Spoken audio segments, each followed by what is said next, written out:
Alright, for today's video, pag-usapan natin paano yung year-end requirements kung meron kang ginagawa for expanded or final. Either of the two forms, applicable tong process na to, whether expanded or final. So, ano ba yung mga expanded? Sa mga rental, di ba? Yung nag-withhold ka for contractors, ganun. Either 5% or 10%, that's for expanded. Rental, 5% yan. Yung withholding for final, mga royalties to, mga 20%. Ito yung mga final taxes. So, let's focus sa final ha, kasi sa expanded pareho lang naman yan. Sa final kasi, ang deadline for submission yan is January 30. For expanded, it's February 28. Yung mga year-end requirements. BIR may be able to think that marami ka talaga expanded, kaya medyo in-extend nila yung deadline for February. I really don't know, just in case may mga changes sa deadlines, but that's what I'm aware of. Pag expanded, ang deadline is February 28. Pag naman final, it's January 30 ang masubmit online yung mga annual requirements for final and expanded. So, high level lang yung framework. Normally, pag, 'di ba, every quarter, meron tayong sinasubmit na quarterly reporting, e-submission, ito yung payment, pati yung filing. Pero come year end, i-summarize lahat yung submissions from January to December. Meron din tinatawag na QAP submission. May QAP submission quarterly, may QAP submission annually. Alright? So, sa annually, anong kailangan? Meron tayong 1604, okay, plus email confirmation.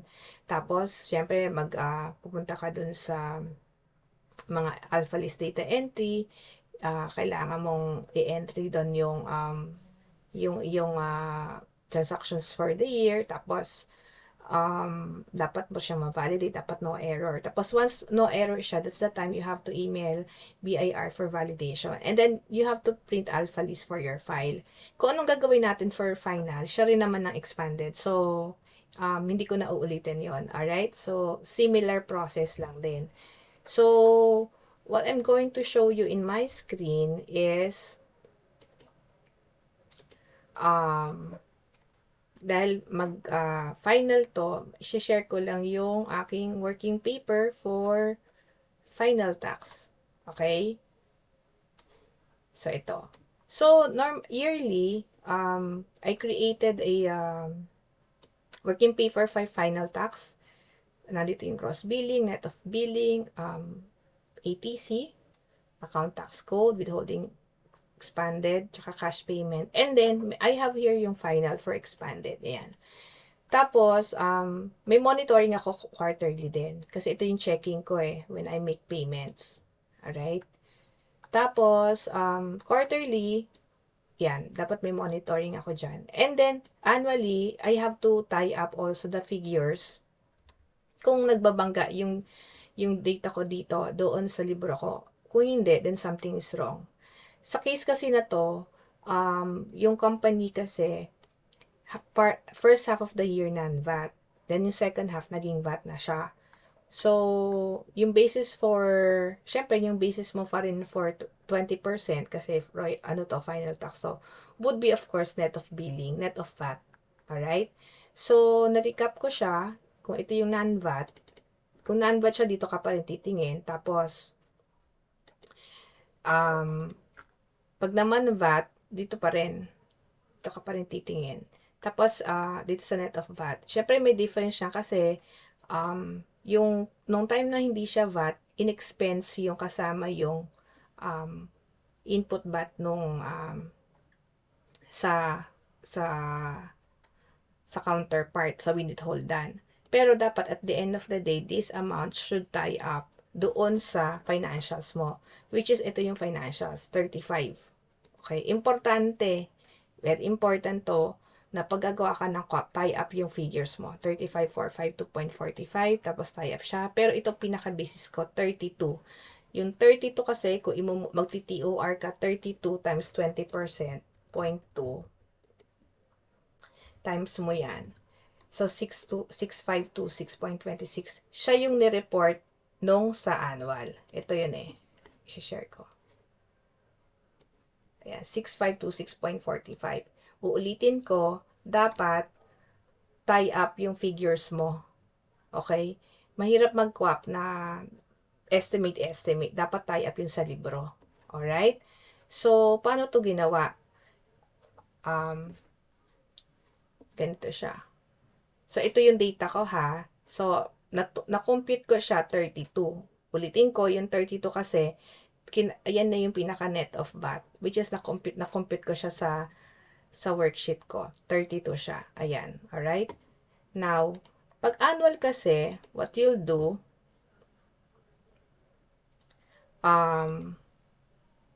dapat, wait, hold on. Open yung iyong QAP.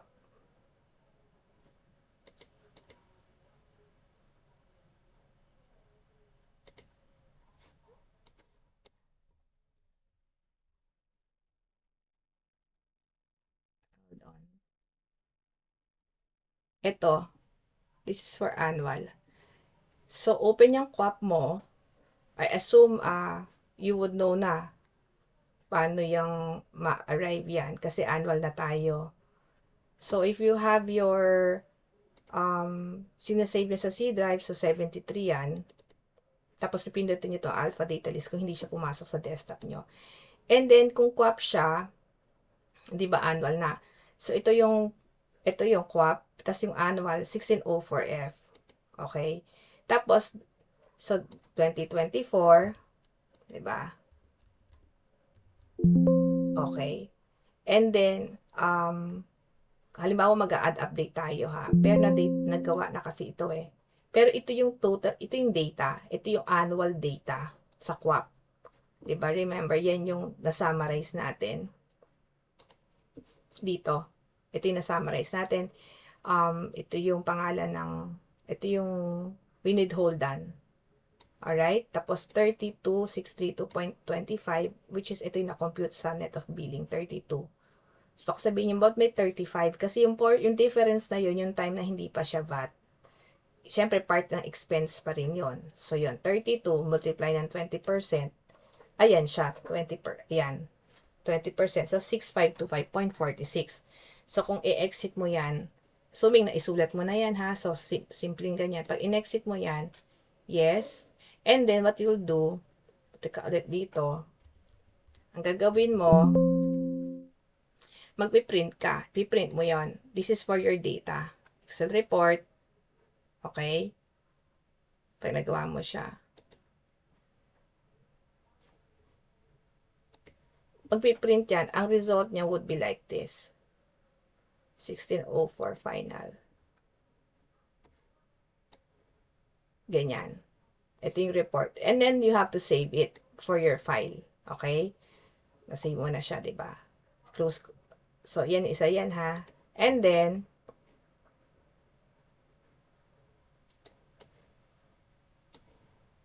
ganyan yon. Okay? And ito yung na-print, oh. Book 4. Ayan. So, kita na. Close ko lang ha. And then, after mo ma-print yon, syempre, kailangan yung .dot file. 2024. Click mo itong generate file. Okay? 73. Tingnan mo ha, ito yung tin, 12/31/2024, 1604F. Pansinin mo yan. Okay, save. Go na. Pero, yeah. Sorry. Generate file, 1604, save. Yes. Okay? Do you want to view the file created? Click nyo yung yes. Bakit? I have an experience. Hindi ko kinlik yung yes. Tapos nung sa expanded to nung vina-validate ko, nag-error. So, i-open mo lang siya kahit wala kang gagawin. And then back to main menu. And then exit. Kasi i-validate na natin yung ginawa natin. So, you go here, diba sa 73. Ito yun eh. What's the date ngayon? 1/14. So, you go to validation, alpha list validation.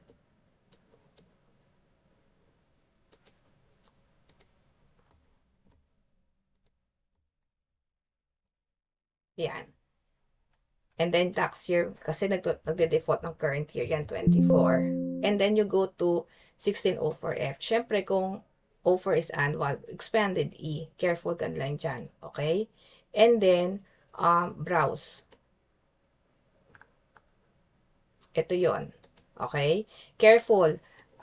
Tingnan mo, 4 ang 0 dito, 4 ang 0 dyan. Kung isulat mo dyan, 3, 3 lang yung 0, ha? Kasi mag-e-error yan pag kulang. And then, click OK. And then, validate file. Tapos, ito yung makikita mo. And then, select. Okay? Ito yung sagot niya. No errors encountered. Okay? No errors encountered. After nyan, since wala ang errors encountered, so, di ba? Thank you, Lord. Okay? So, what you'll do next is to send it sa email. Okay? Kasi this is expanded eh. This is final validation. So, you send an email to e-submission, diba?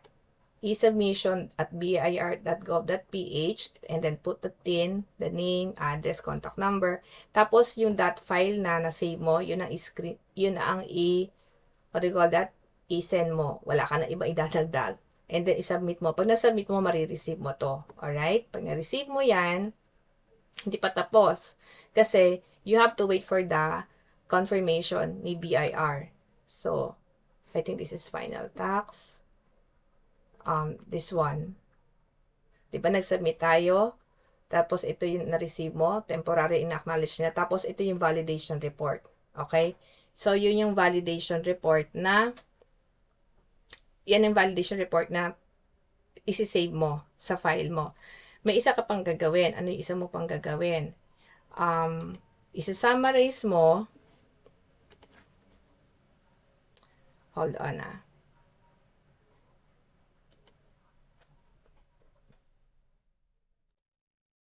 Alright, to continue, dapat din, since this is annual reporting, may monitoring na ginawa ka for all payments made during the year. For your final taxes, expanded. Kasi kailangan yan, to recap, you'll know why. Ito kasi, like sa case namin, from January, so may payments, ito yung reference payment, kailangan yan eh. Okay? Ito yung mga kailangan. Bakit kailangan yan? Saan mo gagamitin yan? Gagamitin yan dito. Hold on. Gagamitin yan when you input yung sa 1604F for information purposes. So, nag-open ka na yan and then look for 1604F. Ito eh. So, yung F, yung annual information. Yan.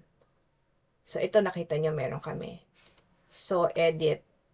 View ko na lang ha. Pero simple lang naman yan. So, pinasok lahat yung kung kailan ka nag-remit for the first quarter, second quarter, third quarter, tapos yung transactions number, yun yung pinakita ko. And then, yung taxes withheld, tsaka yung, syempre, lalagay mo rin kung halimbawa may penalty, sana wala, and then total amount remitted. So, this amount, yung 6526, should tie up kung ano yung nasa data mo. Alright? Kasi, yun yung pangbangga eh. As I'll show you, ito yung monitoring ng, ito yung kinuha. So, for first quarter, hindi ko lang kung makikita, 2024, 04, 05. So, yan yung reference payment eh. Okay? So, yan yung nailagay. And then, ito, nag-tie up siya, 6525. Okay? Tapos, isi-save mo yan. Save mo yan, isi-send mo. And then, dapat yan meron, syempre, dapat may BIR confirmation. So, normal ang ginagawa ko, snapshot ko siya sa Word, tapos, support, tapos isi-save ko siya. May alternative naman, na halimbawa dito daw, pwede mo naman i-print siya directly. The reason bakit ko siya dinidikit sa Word, para isa lang yung documentation ko, na nakasave ko yung year, yung tax form, tsaka AIF ito. So, ganito yung proseso. This is, diba, nag-save mo na yan. And then, i-recap natin yung ginawa natin, ha. So, diba, nagkaroon, ito yung ginawa natin, 1604, ito, 1604, tapos yung email validation, tapos nag-validate tayo ng that file, tapos isi-send din natin yun, diba? So, that's for annual, isi-send din natin. Yun yung sakwap na tinatawag. Okay? Tapos, yung email submission nun, wait ka for validation, and then print mo yung alpha list. So, ganun yung proseso. 1604, ito yung sa EBIR form offline.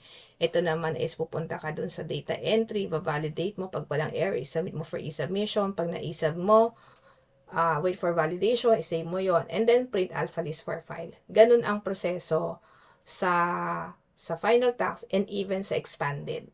Okay? So, ano yung key things na dapat mo matandaan? Importante kung hindi ko mo pa to ginagawa in the past. Very important to keep the reference number, key reference number. This is applicable both for final and expanded kasi ginagamit yan. Meron din ganong proseso for expanded. So, this is for annual ha. Siyempre, yung quarterly ng December, kung yung ginagawa mo every quarter, yung magko-co-op ka din, mag-i-ESAV ka rin, 'di ba? Magpe-pay ka. Pero for annual, wala kang babayaran kasi nabayaran mo na siya. But remember, for annual, meron kang co-op for December, may co-op ka for annual. Alright? That's applicable both for final tax and for expanded. So, ganun siya. Alright? So, I hope this helps. Thank you.